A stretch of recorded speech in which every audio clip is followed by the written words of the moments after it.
10 सितंबर 1968।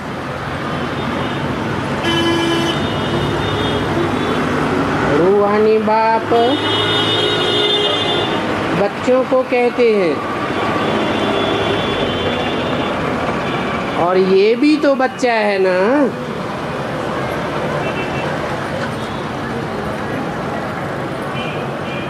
कौन?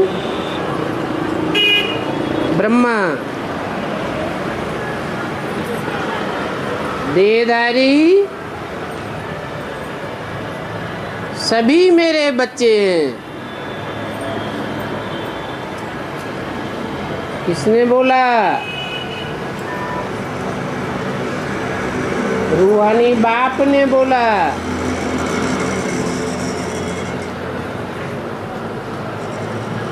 कि जो भी देहधारी बच्चे हैं, जिनकी बुद्धि देह में धरी रहती है, वो सब मेरे ही बच्चे हैं। माने बच्चा बुद्धि है।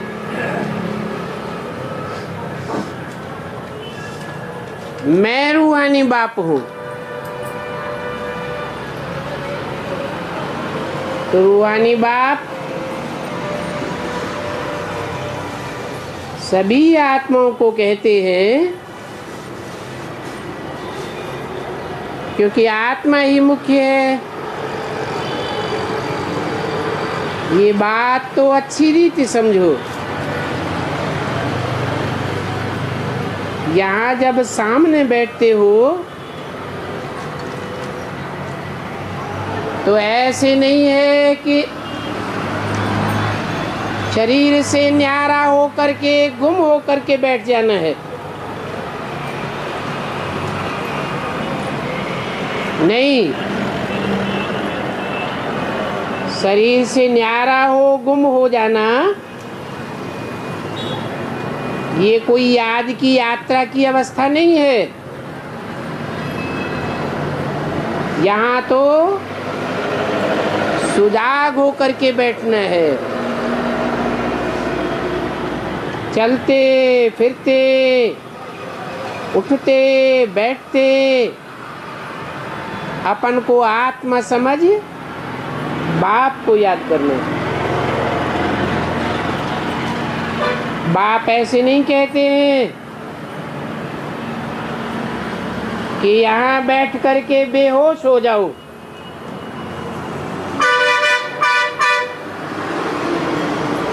दिल अवस्था में चले जाओ। ऐसे बहुत हैं जो बैठे बैठे गुम हो जाते हैं। ये भी रंग है। बाप कहते हैं गृहस्थ व्यवहार में कमल फूल समान पवित्र रहना है तो जरूर सुजाग रहेंगे और फिर पवित्र भी बनना है।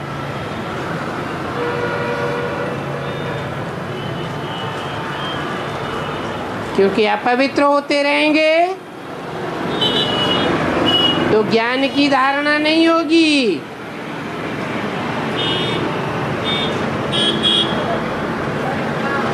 पवित्र रहने से ही ज्ञान के पॉइंट बुद्धि में बैठेंगे।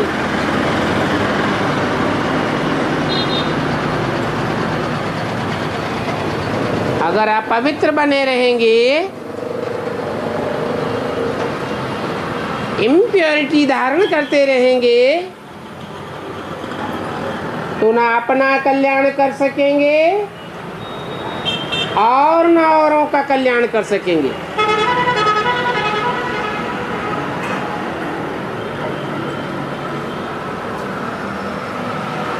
किसको भी बाबा की बातें बताए नहीं सकेंगे। जो पवित्र बनते नहीं हैं और दूसरों को कहते हैं तो उनको कहेंगे कि पंडित हो गया।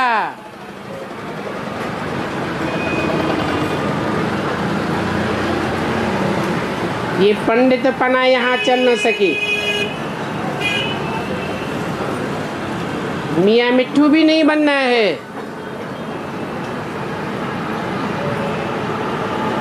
अगर मियाँ मिट्ठू बनते रहेंगे और अपवित्रता धारण करते रहेंगे तो वो फिर बात अंदर दिल में खाती रहेगी। ऐसे मत समझो कि हम शून्य में चले जाते हैं, नील में चले जाते हैं, आंखें बंद हो जाती हैं। ये कोई याद की अवस्था नहीं है।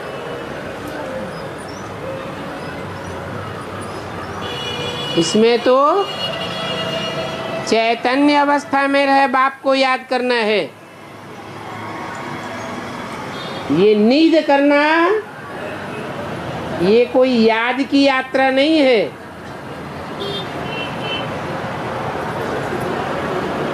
बच्चों को कई पॉइंट समझाई जाती है। शास्त्रों में तो दिखाया है कि 7वीं भूमिका में चले जाते हैं। उनको दुनिया का पता नहीं पड़ता।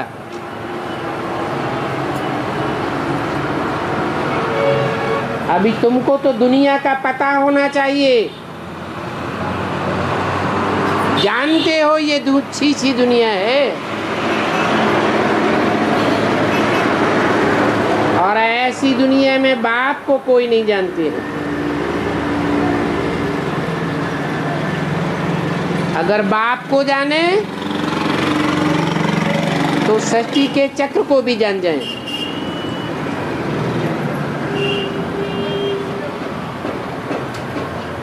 बाप बतलाते हैं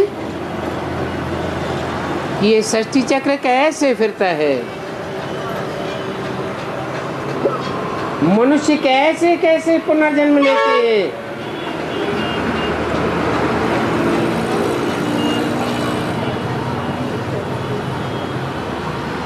सतयुग में भला आयु बड़ी हो जाती है तो भी वहां कोई बदसूरत नहीं होते हैं।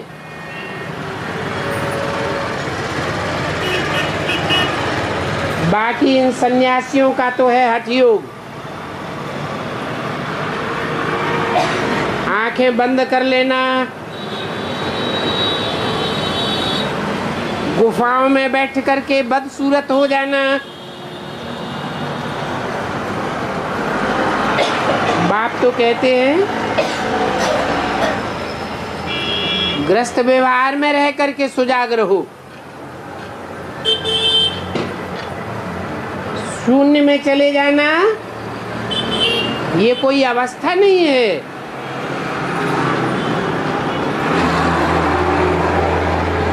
धंधा आदि करना है, ग्रस्त व्यवहार संभालना है, शून्य में नहीं जाना है। काम काज करते भी बुद्धि से बाप को याद करना है।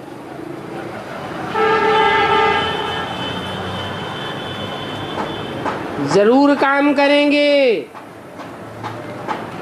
तो आंखें खोल करके काम करेंगे। धंधा आदि सभी कुछ करते रहो, बुद्धि योग बाप के साथ बना रहे। इस बात में कोई भी गफलत नहीं करनी है।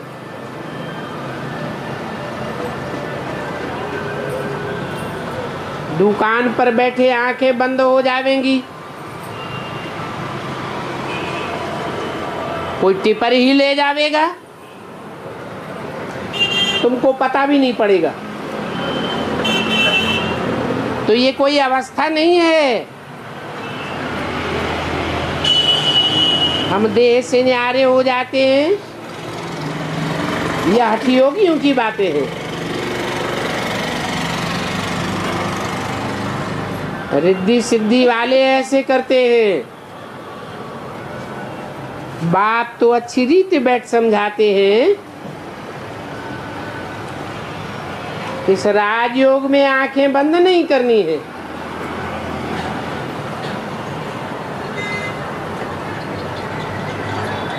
बाप कहते हैं कि और मित्र संबंधियों आदि को जो बैठकर याद करते हो वो सभी कुछ भूल जाओ,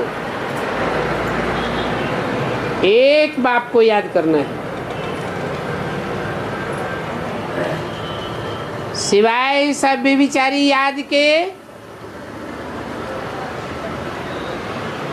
कोई के पाप नहीं कर सकते। कोई भोग ले जाते हैं,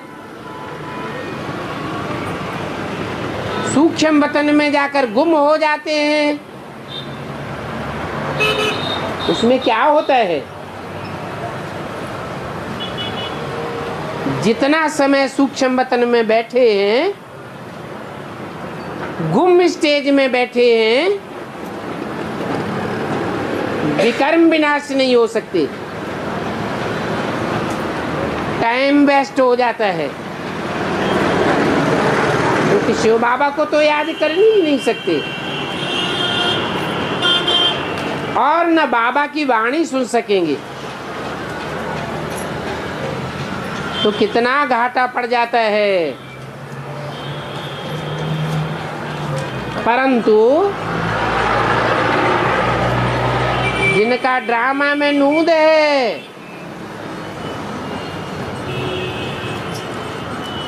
इसलिए जाते हैं, फिर वापस आकर के मुरली सुनते हैं। इसलिए बाबा कहते हैं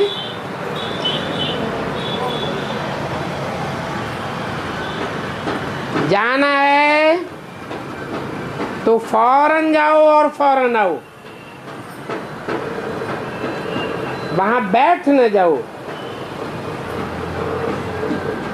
वो सुन कब सुन,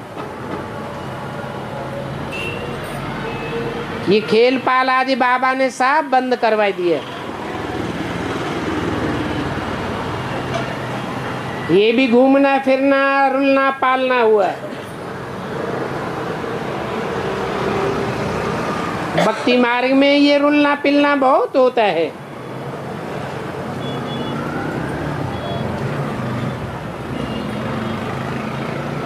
क्योंकि भक्ति मार्ग है ना, इसे कहेंगे अंधियारा मार्ग।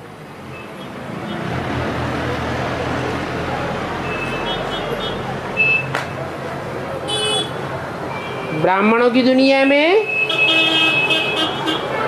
ये अंधियारा मार्ग कितने साल चला?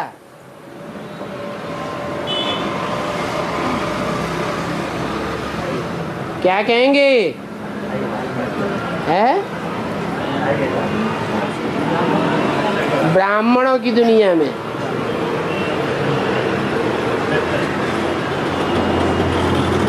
40 वर्ष के लिए सूक्ष्म वतन रचते हैं। गोया 36 से लेकर 76 तक ये अंधियारा मार्ग ही चलता रहा। अंधियारे में सूर्य उदय होता नहीं है, इसलिए बाप का प्रत्यक्षता वर्ष 76 में घोषित किया गया। मीरा भी ध्यान में बैकुंठ में चली जाती थी। वो कोई योग व पढ़ाई थोड़ी ही थी।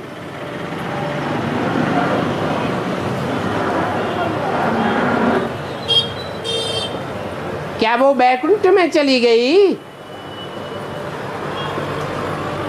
क्या मीरा की सदगति हो गई? स्वर्ग में जाने लायक बन गई? मीरा पावन बन गई।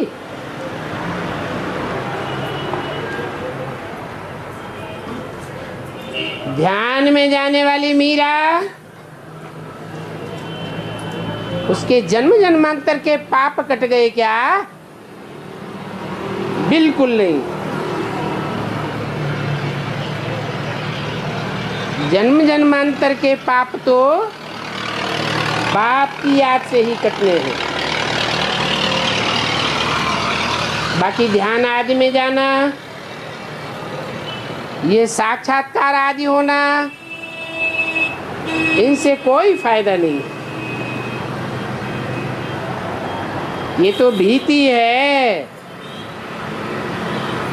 न ये याद है न ज्ञान है। भक्ति मार्ग में ये सिखलाने वाला कोई होता ही नहीं है, तो सदगति को पाए नहीं सकते। भले कितने भी साक्षात्कार होते रहे। शुरू में तो बच्चियां आपे ही चली जाती थी।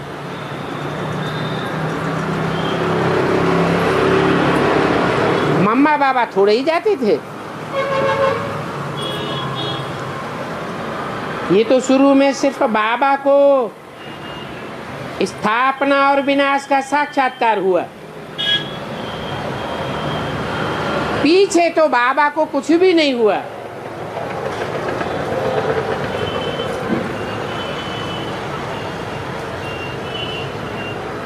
हम कोई को भी कहते नहीं हैं।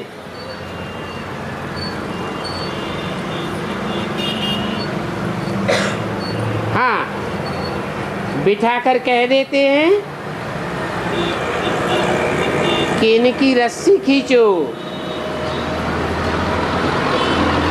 और वो भी ड्रामा में होगा तो रस्सी खींचेंगे, नहीं तो नहीं।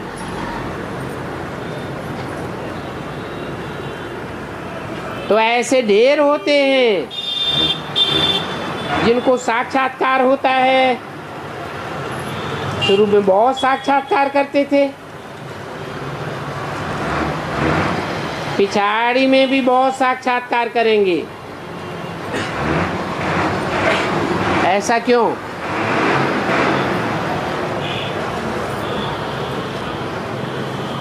आदि में भी साक्षात्कार और अंत में भी साक्षात्कार क्यों?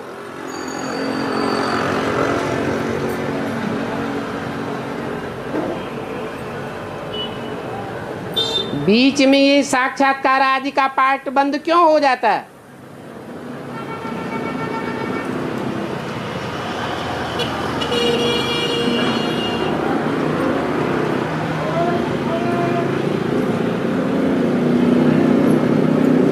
द्वापर के आदि से ही भक्ति शुरू होती है। जो जास्ती भक्ति करते हैं वो जास्ती ज्ञान पाते हैं। जो अभिविचारी भक्ति करते हैं वो अभिविचारी ज्ञान पाते हैं, और जो व्यभिचारी भक्ति करते हैं वो व्यभिचारी ज्ञान पाते हैं। अनेकों से सुनते रहते तो जैसे व्यभिचारी ज्ञान हो गया।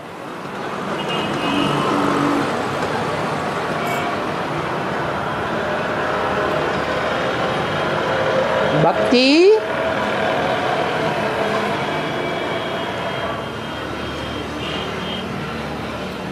जब करते हैं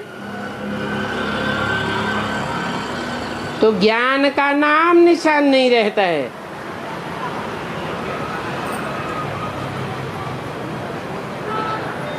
जैसे कि भक्ति फाउंडेशन हो गया।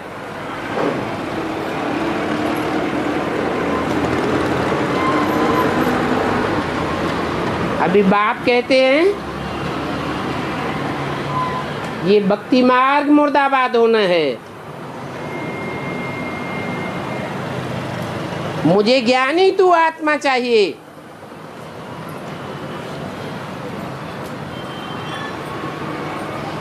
तो कितनी ज्ञानी तू आत्मा चाहिए बाप को?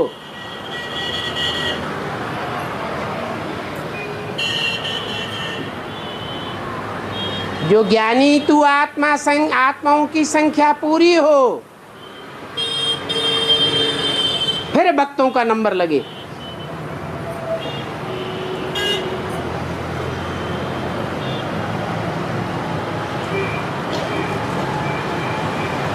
ज्ञान अर्थात सोझरा,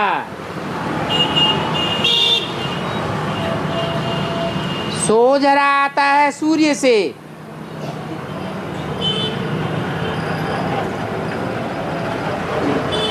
अंधेरा आता है गुरुओं से।